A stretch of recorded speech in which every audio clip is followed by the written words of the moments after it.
तो equilibrium in rigid bodies देखते हैं। तो रिजिड बॉडीज में इक्विलिब्रियम देखने के पहले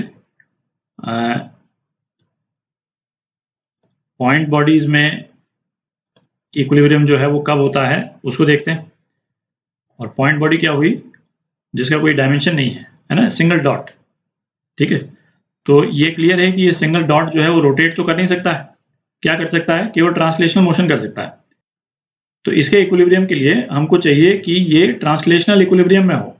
ठीक है, तो पॉइंट बॉडी के ट्रांसलेशनल इक्विलिब्रियम के लिए क्या कंडीशन जरूरी है कि इस पे जितने फोर्सेज हैं एफ आई बोल देते हैं, ठीक है, उनका नेट सम जो है वेक्टर सम वो 0 हो। और इसका इम्प्लीकेशन क्या हो गया कि एक्सेलरेशन जो है इस पॉइंट बॉडी का वो 0 हो जाएगा।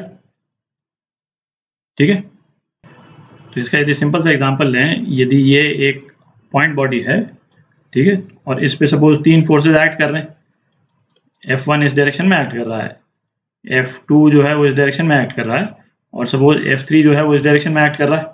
ठीक है, तो F1 plus F2 plus F3 यदि ये 0 होता है तो ये बॉडी अपनी जगह से मूव नहीं करेगी। ठीक है, मूव नहीं करेगी, और या फिर कांस्टेंट वेलोसिटी से किसी भी डायरेक्शन में यदि मूव कर रही है तो कांस्टेंट वेलोसिटी से मूव करती रहेगी, एक्सेलरेट नहीं करेगी। ठीक है, और इसका इम्प्लीकेशन ये भी हुआ कि इन तीनों फोर्सेस के जो एक्स कंपोनेंट्स हैं, ठीक है, Fx1 plus Fx2 plus Fx3 ये 0 है, और इन तीनों फोर्सेस के जो y कंपोनेंट हैं Fy1 plus Fy2 plus Fy3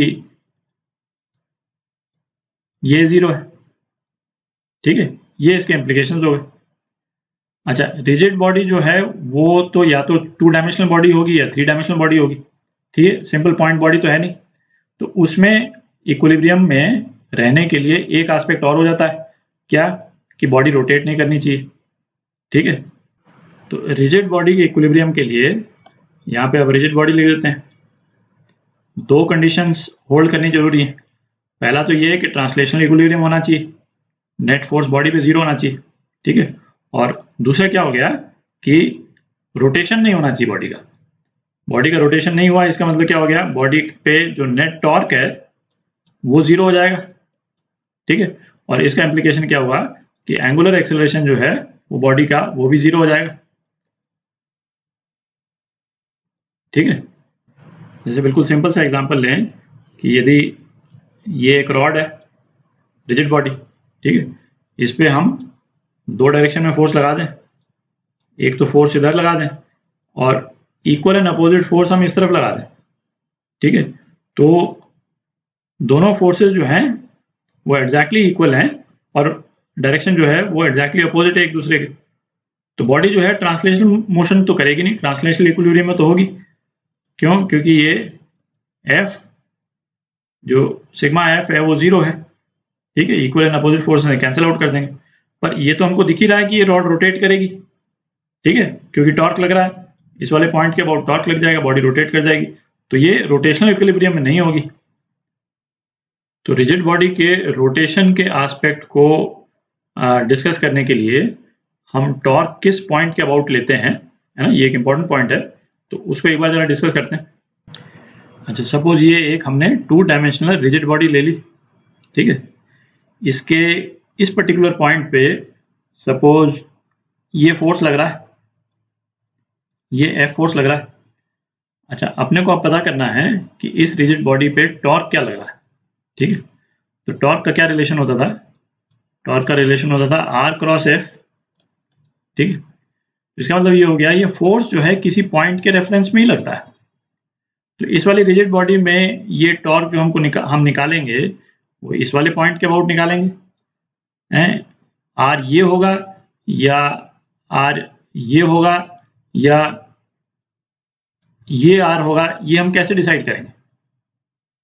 ठीक है, तो जब भी हम टॉर्क निकालते हैं किसी भी रिजिड बॉडी के रिस्पेक्ट में, तो टॉर्क जब निकाला जाता है with respect to a reference point, और इस पॉइंट को पिवट पॉइंट भी बोलते हैं। और ये रेफरेंस पॉइंट और पिवट पॉइंट डिपेंडिंग ऑन कि क्या कंडीशन है ना, चेंज होता है। ठीक है, अलग अलग कंडीशंस में रेफरेंस पॉइंट और पिवट पॉइंट जो है वो डिफरेंट होंगे। ठीक है, और रेफरेंस पॉइंट या पिवट पॉइंट क्या हुआ? पॉइंट विच इज स्टेशनरी है ना, और नॉट मूविंग। ठीक है, तो अलग अलग सिचुएशंस में ये रेफरेंस पॉइंट जो है वो चेंज हो जाते हैं। तो किन किन कंडीशन में रेफरेंस पॉइंट क्या रहता है उसको एक बार देख लेते हैं। ये रेफरेंस पॉइंट अपन इम्प्लिसिटली अभी तक जितने भी रोटेशन वगैरह के एग्जांपल्स अपन ने लिए थे वो अपन ने कंसिडर किया था, बट अब चूंकि अपन इक्विलिब्रियम देख रहे हैं तो अपने को क्लियरली ये है ना आइडिया रहना चाहिए कि एज अ कॉन्शियस डिसीजन हम रेफरेंस पॉइंट को क्या लेंगे। ठीक है, तो 3-4 केसेस बनते हैं। एक तो हो गया फ्रीली रोटेटिंग बॉडी। ठीक है, जैसे एक रॉड लेते हैं, सपोज ये रॉड ले ली अपन ने और इसको अपन स्पेस में ले गए। ठीक है, अच्छा, फिर हमने इसको ओमेगा की एंगुलर फ्रीक्वेंसी से रोटेट कराया। ये फ्रीली रोटेटिंग है। फ्रीली रोटेटिंग का मतलब हो गया कि ये बॉडी का किसी भी पार्ट जो है फिक्स नहीं है। तो ये रॉड जो है वो किस पॉइंट के अबाउट रोटेट करेगी? कोई भी फ्रीली रोटेटिंग रिजिड बॉडी जो है वो अपने सेंटर ऑफ मास के अबाउट रोटेट करती है।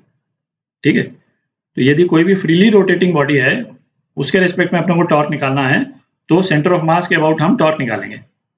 ठीक है, रेफरेंस पॉइंट क्या हो गया? रेफरेंस पॉइंट हो गया सेंटर ऑफ मास। ठीक है, सेंटर ऑफ मास जो है वो एकमात्र पॉइंट है जो स्टेशनरी रहेगा यदि बॉडी का ट्रांसलेशन मोशन नहीं हो रहा है।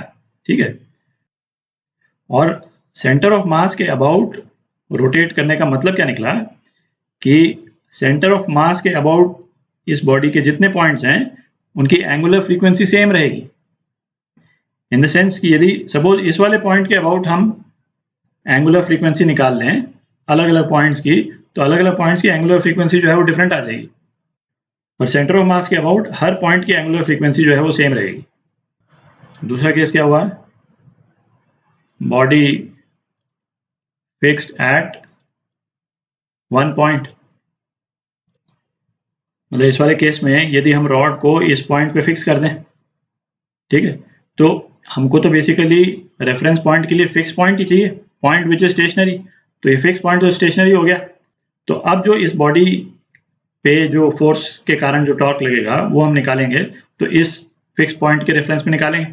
ठीक है, तो रेफरेंस पॉइंट क्या हो गया? जिस पॉइंट पे बॉडी फिक्स्ड है वही रेफरेंस पॉइंट हो गया।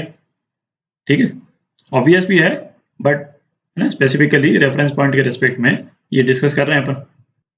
तीसरा, बॉडी यदि रोटेशन और ट्रांसलेशन दोनों कर रही हो, ठीक है, तो इस बॉडी का कोई भी पॉइंट फिक्स तो रह नहीं सकता।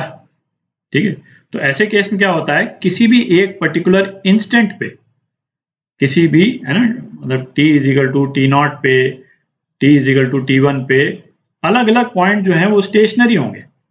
अच्छा, पॉइंट के स्टेशनरी होने का मतलब क्या निकला है ना? पॉइंट के स्टेशनरी होने का मतलब यही निकला कि बाकी जितने पॉइंट्स हैं उनकी एंगुलर फ्रीक्वेंसी उस पॉइंट के रेस्पेक्ट में सेम होगी, है ना। जैसे सपोज एक एग्जांपल लेते हैं, मैं ये रिजिड बॉडी जो बना रखी है ना, इस पे जो फोर्स बना रखा है उसको मिटा देता हूँ।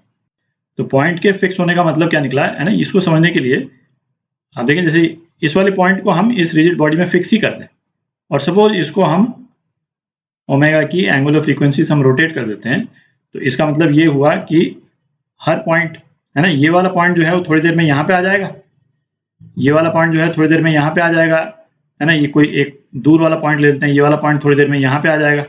ठीक है, पर ये जो एंगल है टाइम डेल्टा टी में, ये जो एंगल है ना डेल्टा टी टाइम में, ये जो एंगल कवर किया सभी पॉइंट्स ने वो एग्जैक्टली सेम होगा, ताकि एंगुलर फ्रीक्वेंसी जो है वो हर पॉइंट की सेम रहे। पॉइंट फिक्स होने का मतलब ये निकलता है।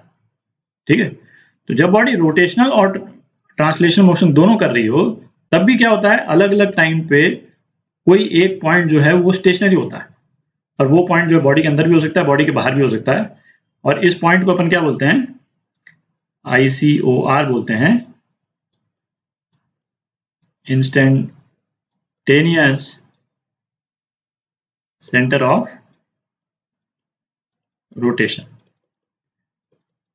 तो इस पे अपन एक सेपरेट वीडियो ही करेंगे, है ना, उसके बाद में कुछ एग्जांपल्स भी करेंगे। तो इसको अभी अपन नहीं डिस्कस कर रहे हैं, है ना, ICOR को अपन डिस्कस नहीं कर रहे हैं। अब अपन जो चौथा पॉइंट है इक्विलिब्रियम के रिस्पेक्ट में, ठीक है, उसको डिस्कस करते हैं। तो यदि कोई बॉडी इक्विलिब्रियम में है, इक्विलिब्रियम का मतलब हो गया कि ये भी जीरो है ना, नेट फोर्स जीरो है और नेट टॉर्क जीरो है। तो यदि बॉडी इक्विलिब्रियम में है तो वो ना तो मूव कर रही है और ना रोटेट कर रही है। तो ऐसे केस में यदि अपने को टॉर्क निकालना है तो उसका रेफरेंस पॉइंट क्या होगा, यहां पे ले देता हूं, इन केस ऑफ इक्विलिब्रियम, ठीक है। तो रेफरेंस पॉइंट क्या होगा, एनी पॉइंट, कोई भी point, any point in the body. तो हम टॉर्क जो है वो किसी भी पॉइंट के रेस्पेक्ट में निकाल सकते हैं, है ना, ये एक इंपॉर्टेंट पॉइंट है। तो इसमें हमको सेंटर ऑफ मास लेने की जरूरत नहीं है, इसको हमको कोई दूसरा पॉइंट लेने की जरूरत नहीं है, किसी भी पॉइंट के अबाउट निकाल करके हम एनालाइज कर सकते हैं। और क्यों ऐसा कर सकते हैं, क्योंकि जब बॉडी इक्विलिब्रियम में हो, ये ध्यान रहे, ये सिचुएशन कब है, जब बॉडी इक्विलिब्रियम में है, इसका मतलब सिग्मा एफ जीरो है, ठीक है। तो ये हम इसलिए कर सकते हैं क्योंकि ऐसी कंडीशन में जब बॉडी इक्विलिब्रियम में है, टॉर्क जो है वो किसी भी पॉइंट के अबाउट हम निकालेंगे तो सेम ही आएगा, ठीक है। और ये जो स्टेटमेंट है इसको अपन अभी प्रूव कर लेते हैं, ठीक है। तो जैसे ये अपन ने एक रिजिड बॉडी ले ली, ठीक है, इस पे 3 फोर्स लग रहे हैं ना, कोई भी एक रैंडम डायरेक्शन अपन बना रहे हैं। ये फोर्स F1 हो गया, सपोज ये फोर्स F2 हो गया, और सपोज ये फोर्स F3 है, ठीक है। तो हमने क्या कहा, हम किसी भी पॉइंट के अबाउट टॉर्क लेंगे तो वो टॉर्क जो है किसी भी दूसरे पॉइंट के अबाउट टॉर्क से के बराबर होगा, ठीक है। तो सपोज इस पॉइंट के अबाउट हम टॉर्क लेते हैं, यदि F1 का पोजीशन जो है वो R1 है with respect to this point, F2 का पोजीशन R2 है, और F3 की पोजीशन जो है सपोज R3 है ना, R1 R2 R3। तो टॉर्क अबाउट पॉइंट A, है ना, इसको पॉइंट A बोल देते हैं।